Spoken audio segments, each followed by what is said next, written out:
News Radio 700 WLW. 2025, just right around the corner. Happy New Year to you, too. It's not going to be a Happy New Year if you like the cartoon character Popeye, because the copyright on Popeye is going to expire. And we've talked about this before with Winnie the Pooh and with Steamboat Willie. When the copyright on these characters or any other piece of work expires, it is then left to the public domain for people to do whatever the hell they want. And now apparently there will be a new movie very soon called not Popeye the Sailor Man, but Popeye the Slayer Man. I mean, there's already Winnie the Pooh, Blood and Honey, Mickey Mouse Trap, horror films, and it's not just these cartoon characters. There are some major pieces of work that now can be adapted any which way someone wants. And with AI, it's not just the ravings of a lunatic behind some sort of keyboard. It's gone to a new level. I mean, we're talking about The Sound and the Fury, which is a wonderful piece of work by Faulkner. You've got Ernest Hemingway's A Farewell to Arms, The Maltese Falcon, all free to circulate or adapt from 2025 and onward. Copyrights are kind of a tricky thing anymore, but when they expire and go into the public domain, well, then all hell can break loose. And when all hell breaks loose with copyrights, we bring in the patent professor himself. That's our good buddy from the wonderful university down in Southeast Florida. It's called Nova Southeastern Law School in Florida. He is John Rizvi. John, how are you on this glorious day? Yes, I'm good. It's always a pleasure to be here. I'm glad you're here. Just back from vacation, am I right, John? Yeah, yes. We got back from New York and Connecticut and back in warm, sunny South Florida again. Well, good to be home, I'm sure. I'm glad to have you with me now here from sunny South Florida. So this is not unlike what happened with the Mickey Mouse character and with Winnie the Pooh. Here comes Popeye.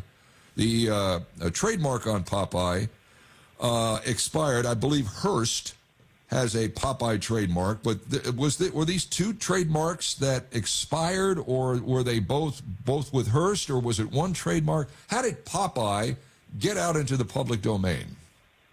Yeah, so it's a little tricky. I mean, when you're talking about the intellectual property that's owned, there's trademarks which protect the branding, and trademarks, as long as the companies renew them, trademarks can go on forever.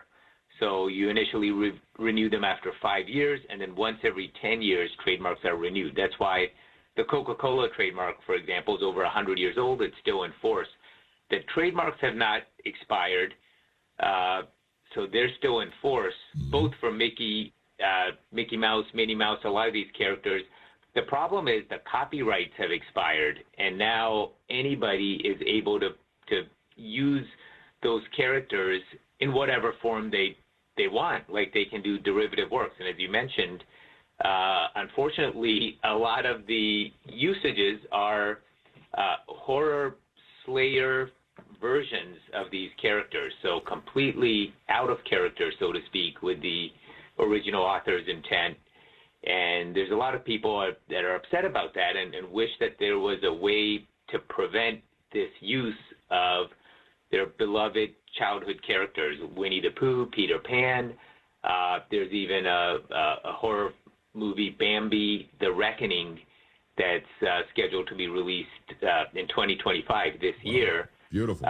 Where Bambi takes revenge of his mother being shot. So in Peter Pan, a horror version, the Mousetrap, a version of Mickey Mouse terrorizing New York City. There's just a lot of Winnie the Pooh, Blood and Honey, as you mentioned. Mm-hmm. The problem, unfortunately, is that Winnie the Pooh was one of the earlier horror movies made off of expired copyrights, and it's done really well for the producers. I mean, the budget for the film was a low-budget film, maybe $100,000, I've read, in costs, and it almost brought in $8 million in gross revenue. So there's a huge profit incentive The initial hope was that if they don't do well, then the market would prevent these other releases. But unfortunately, there's enough potential that that's not happening. So this Popeye the Slayer Man, it's a horror film in which Popeye stalks a group of friends who sneak into a spinach canning factory. But there's certain things Popeye can't do. I guess he can't eat spinach because that didn't start until 1931. Am I right about this? And they'll have to go on without his arch nemesis Bluto, who didn't make his debut until 1932. So it won't be Popeye in full force. It's just going to be the character Popeye. Am I right about this? It is, and that's what makes this such a tricky area of law. You have to pay attention to exactly which copyrights are expiring. It's easy to say, for example, that the copyright on Mickey Mouse has expired, but it's actually technically the Steamboat Willie version of Mickey Mouse. So that's the version without the white gloves and the red shorts. There's also Winnie the Pooh. It's the original version that has the copyrights expired on. Now, the original version of Popeye was copyrighted in 1929, and Popeye did not start eating spinach, as you mentioned, until a couple years after that. So the spinach-eating version of Popeye that copyright is still in force until 2027. And lawyers will be watching. Lawyers will be watching. Absolutely. It's only a couple years, but if the film launches, they are potentially on the hook for copyright infringement, depending on what the courts look at, how close of a connection with spinach can they really have before it's seen as infringement. Like, I don't know if, being present and not eating is enough. Yeah, but John, I mean, wasn't one of Popeye's friends Wimpy? And Wimpy ate hamburgers. So, maybe Wimpy, that character, the copyright hasn't expired on, but, you could have Wimpy hand Popeye a hamburger. He could eat a hamburger until he can eat spinach in these movies, right? He may be on a spinach diet until 2027. And then you don't know spinach about will be... Yeah.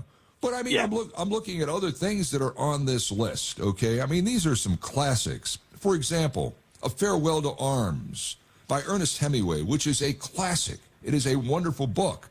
But now someone could take that book, those characters, and adapt it any way they want. I mean, it could be, you could, and through AI, my gosh, we could even talk about where it could go with that, but A Farewell to Arms, you could take that and you could adapt it to, about a guy that had both his arms amputated. I mean, you could do anything at this point with that, right? You can, and that's the problem. There's no, there's no distinction between when a copyright expires. There's no requirement that anyone keep the derivative works in character with the original, so they can completely go rogue, so to speak, with what the expectations are of those that have loved the original work and would like to see it as a continuation of that work, but that's not necessarily the case. Okay, let's take something else that I think I've always wondered about. You and I, everybody else, I think, of a certain age, everybody really has seen The Wizard of Oz, right? We've seen the movie. It's been out there, I think, 1939, 38 is when the movie came out.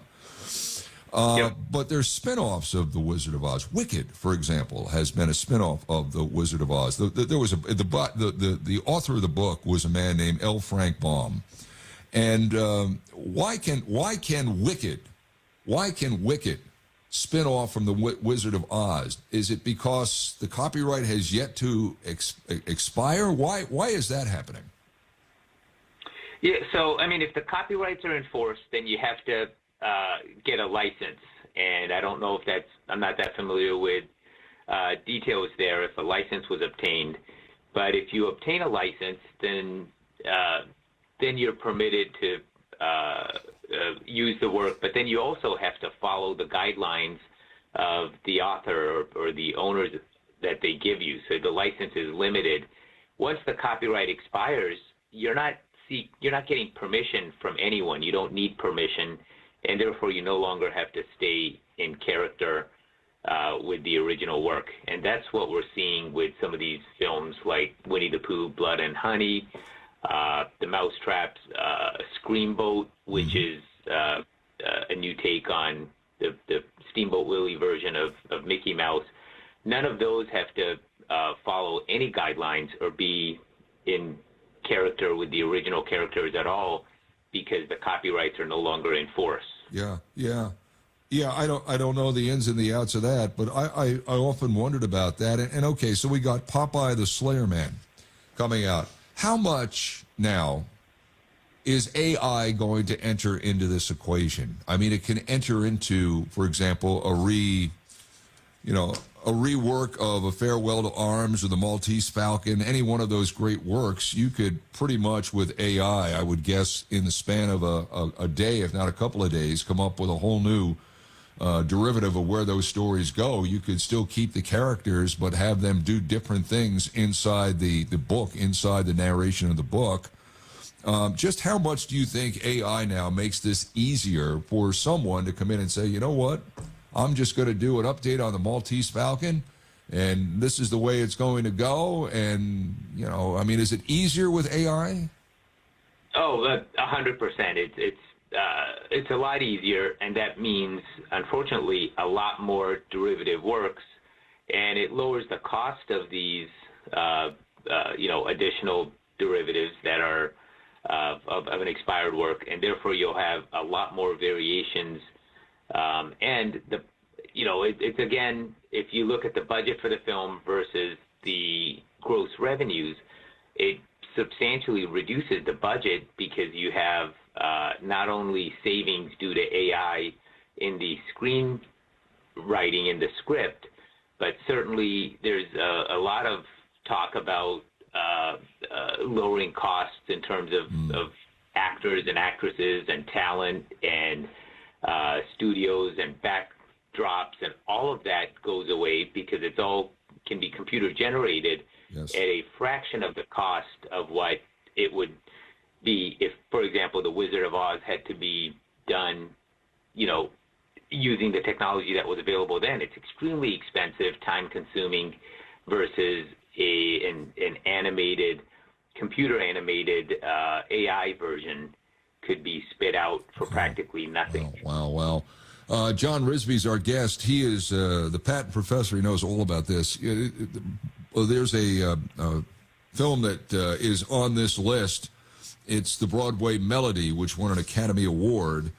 And then as we get deeper past 2025 and we moved into like the 2030s and the 2040s, when some of these classic films became, in this era 100 years ago, silent films were still very much the dominant film noir. It wasn't sound films. It wasn't quote unquote talkies until the late 20s, into the 30s, into the 40s. And I'm just thinking, there's a whole plethora of things that could come under this copyright expiration that would just take classics that people either grew up with or knew into a completely different direction. Think about Casablanca for a second with Bogart. Just think about that. And Ingrid Bergman. They could turn that thing into like a musical, or Bogey could become a slasher. I mean, we're just in the infancy of this creatively because of where media has gone as it moved out of the 20s, the 1920s, and into where it is today. We're at the very tip of this thing, aren't we? We are. There's an absolute avalanche of important works that are coming into the public domain because copyright extension has been expanded over time. I mean, originally in 1790, a copyright was only good for 14 years. And over time, it's been expanded to 28 years, and then the life of the author plus 50, and it's currently the life of the author plus 70 years, which is an incredible amount of time, or 95 years for corporate works. But even that longer time period, as you mentioned, that's not saving a lot of these old classics, and we're just starting to see now the first set of classic works coming into the public domain. and the bulk of them are in the next 10 years. You'll see a lot more of this. So the 2030s, we'll see massive amounts of copyrighted work coming into the public domain. Well, you better get busy on this because I see where the patent professor is copyrighted. And, John, the last thing I want to see is like 100 years from now, the patent professor becomes some sort of, machine gun killer or somebody that explodes the world into nuclear destruction, and you'll be spinning in the grave like a Texas tornado. So you better get busy on extending these copyrights, John. I think it might be your sole purpose in life right now. Yes, to protect the image of the mild-mannered patent professor should not be sullied as a killer slayer version. Hopefully not. Right. Great insight on all of this. John Rizvi, the patent professor. You can find him and a lot of different musings on patents at thepatentprofessor.com. John, Happy New Year. Thanks for joining us. We appreciate it. Same to you. Thank you.